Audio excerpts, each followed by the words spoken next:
এ বেটা টাউ টব্বের লাল হোগা লাল করছে নাসা লাল, তুমি যে পাগল লইছো একই ঘরের মানুষে জানে পাগল কি আসলে কি জন্য ইচ্ছা করতে না, কিন্তু তুমি যে পাগল হইছো এটা কি বাসার মানুষে জানে?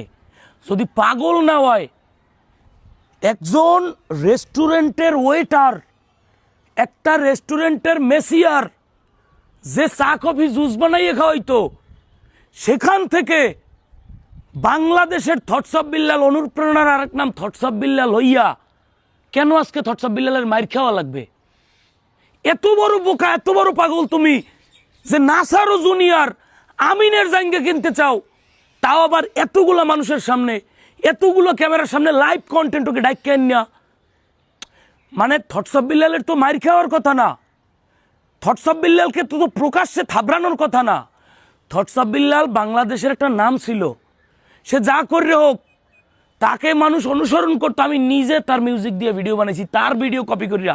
বাংলাদেশে এমন কোনো কন্টেন্ট ক্রিয়েটর নাই, সবাই না, বাংলাদেশের 80% কন্টেন্ট ক্রিয়েটর থটস অফ বিল্লালকে নিয়ে thoughts of Billal type video বানাইতো। কেউ মুখে প্রকাশ করতো, কেউ প্রকাশ করতো না, কিন্তু থটস অফ বিল্লাল কিন্তু বাংলাদেশের একটা নাম ছিল। এই জায়গা থেকে পাগলের খাতায় নাম লাগাইলে শেষ পর্যন্ত এই দেশে কি মানবতার কাজ তুমি ছাড়া আর কেউ করে না? মানে এই যে ফ্রি মোশনের ফিরোজ ভাই, সে সহ বাংলাদেশের যত মানুষ মানবতার কাজ করছে, কেউ রে তোমার মতন চিল্লা পাল্লা হই হুল্লো ডাহা ডাহি মারামারি করতে দেখছো? নিজের ডোল নিজে পিড়াইতে দেখছো? মানে তোমার সাথে যে কি সমস্যা হইতেছে এটা তুমি নিজেও জানো না। এখন অনেকে কইতে পারেন যে তুমি দি বেল্লালের আইন একদম ফেসবুকের মনস্টার বানাই গেলা। বাইরে ভাই, 6 মাস আগের বেল্লাল আর এখনকার বেল্লাল এক নাই। ওখানে তো আমিনার নাসা ছিল, যদি আমি হইতাম বা বরিশালের কেউ হইতো, আমিনার নাসা তো কুইদে থাবড়াই টেবড়াই ছাড়ছে, আমরা তো ডাইরেক্ট আর হবু বইয়ের ভবিষ্যৎ পাশে টোক্কা মারতাম। মানে বিল্লাল, তুমি সাইমনকে 10 লক্ষ টাকার অনুদান তুলে দিছো। এই 10 লক্ষ টাকা বাংলাদেশে নজিরবিহীন অন্য কোনো ক্রিয়েটর পারছে কিনা আমি আমার লাইফে দেখি নাই, যে একজন রোগীর জন্য 10 লক্ষ টাকার ফান্ড কালেক্ট করে দিছো, তাও 47 ঘন্টায়। তুমি ভাবতে পারো যে তুমি কত বড় কাজ করছো? তারপর তুমি মায়ের কেন খাবা? তোমার কেন ডলপিটি? তুমি গেছোই মায়ের খাইতে। তুমি নাসার বাপ নিয়ে কথা বলো, মানে তুমি চাইতেছো যে তুমি সোশ্যাল মিডিয়ার রাজা আর সব তোমার আন্ডারে থাকবে। সম্ভব না রে দাদা, এই যুগে কেউ আপন বড় ভাইরই মানে না। তুমি কোন বাল? থটস অফ বিল্লাল, তুমি মানবিক কাজ করতেছো, করো না। তোমার উমরকে নিয়ে সমস্যা, তুমি উমরকে বয়কট করো। তুমি জুয়েল ভাইকে নিয়ে বয়কট করো। বেটা তুই কয়দিন আইছো ফেসবুকে? তুই জুয়েল ভাইরে চিনো?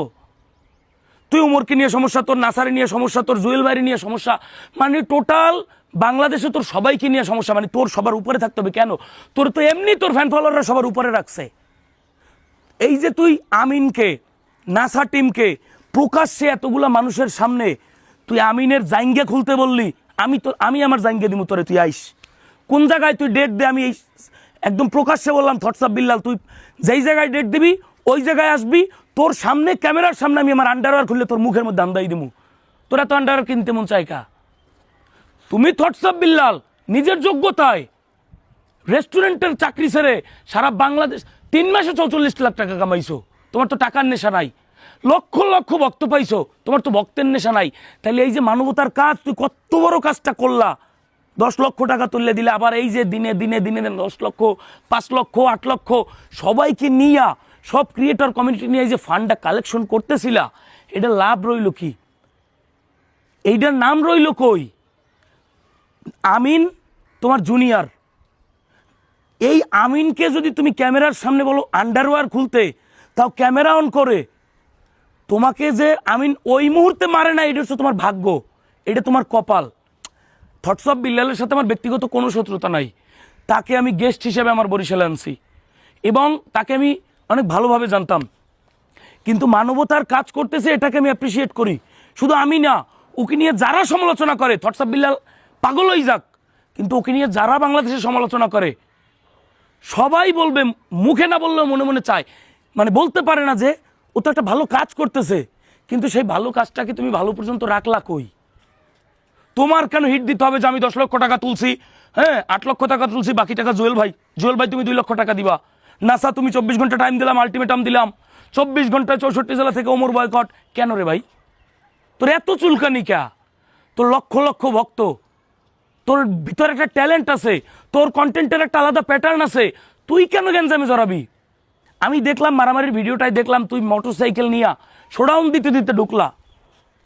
এরপরে নাসা আসলো, আমিন আসলো, তুমি আমিনকে হাত ধরে টেনে নিয়ে এসে তুমি তাকে আন্ডারওয়্যার খুলতে বলতেছো অতগুলো মানুষের সামনে। তোমার ভাগ্য ভালো যে ওটা নাসা টিম, এই জন্য তুমি মানে তোমার গালে যে থাপ্পড়গুলো দিছে ওইগুলো ভিডিওতে আসে নাই। তোমার ভাগ্য ভালো যে অন্য কোনো ক্রিয়েটর ছিল না ওখানে। এখন অনেকে বলতে পারেন যে আমার কি বেল্লালের সাথে কোনো শত্রুতা আছে?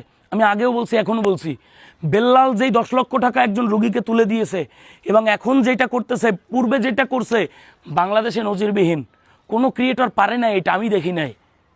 তুমি তাসরিফ খানকে নিয়ে কথা বলো কেন রে ভাই? তুই মানবতার কাজ করা শুরু করছে কয়দিন? তাসরিফ খানরা পুরনো পাপি, জুয়েল ভাইরা পুরনো পাপি, তাদের নিয়ে তোর খোঁচাইতে হবে কেন? এই যে আমিনকে তুমি আন্ডারওয়্যার খুলতে বললা, বুঝছি তোমাকে নিয়ে কন্টেন্ট বানাইছে, এই জন্য তোমাকে নিয়ে কি কন্টেন্ট আমিন একা বানাইছে? তুমি গাছের পাতা বেচে খাও, তুমি শার্ট বেচে খাও, এই রকমের কন্টেন্ট কি আমিন একা বানাইছে? তাও তুমি বলবা তুমি আমিন নাসাকে ডাকিয়ে, তোমরা তো একসাথে ছিলা, তুমি একসাথে ডাকিয়ে কথা বলো। কিন্তু অন্ততপক্ষে বিল্লাল, তুমি যে পাগল হইছো এইটার প্রমাণ দিলা। তুমি আমিনকে এই কথা বলতে পারো না। এবং তুমি যেই মুভমেন্টে ছিলা, ওই মুভমেন্টে যতক্ষণ ওরা সহ্য করছে অন্য কেউ সহ্য করতো না। আমিন নাসা টিম যতক্ষণ সহ্য করছে অতক্ষণ করতো না। সর্বোপরি বলতে চাই, এই যে তুমি ওমরকে গুতাও, তুমি জুয়েল ভাইকে গুতাও, এই যে খোঁচাখুচি আর গুতাগুতিতে তোমার মানবতার কাজের সুনামগুলা, প্রশংসাগুলা তোমার এই পাগলামির নিচে পড়ে যায়। আমি তো আবারও বলছি, শুরুতে বলছি, কয়েকবার বলছি, আবারও বলি, তুমি যেই 10 লক্ষ টাকা তুলে দিছো এবং এখন যা দিচ্ছ বাংলাদেশে নজিরবিহীন, কিন্তু তোমার এগুলোর ফল রইল না। তুমি একটা স্পষ্ট পাগল হয়ে গেছো। তোমার মাথায় সমস্যা নাহলে তুমি নেশা ধরছো, হয় তোমার মাথায় সমস্যা নাহলে তুমি নেশা ধরছো, নয়তো তুমি হোটেলের মেসিয়ার থেকে তুমি সারা বাংলাদেশের আইডল হয়ে গেলা, ক্রিয়েটরদের আইডল হয়ে গেলা, ক্রিয়েটরদের আব্বা হয়ে গেলা। সেখান থেকে কেন তোমার এই পর্যায়ে নামতে হইল? বিল্লালের জায়গাটা ছিল এখানে, সেখান থেকে ধপাস করে পড়ে তোমার কেন মায়ের খাইতে হইল? এটা তোমার কর্মফল। তোমার ভালো কাজগুলো আমি এক সাইডে রাখতেছি, আই অ্যাপ্রিসিয়েট ইট, কিন্তু তুমি এই ভিডিওতে যেটা দেখলাম এবং এই মানবতার কাজ করতে গিয়া তুমি যেই সমস্ত মানুষকে গুতাইতেছো, এটা ব্যাটে বলে মিলতেছে না। তুমি তোমার মতো থাকো না। তোমার কেন আমিনকে গুতাইতে হবে? আমিন একা তোমাকে নিয়ে কন্টেন্ট বানাইছে?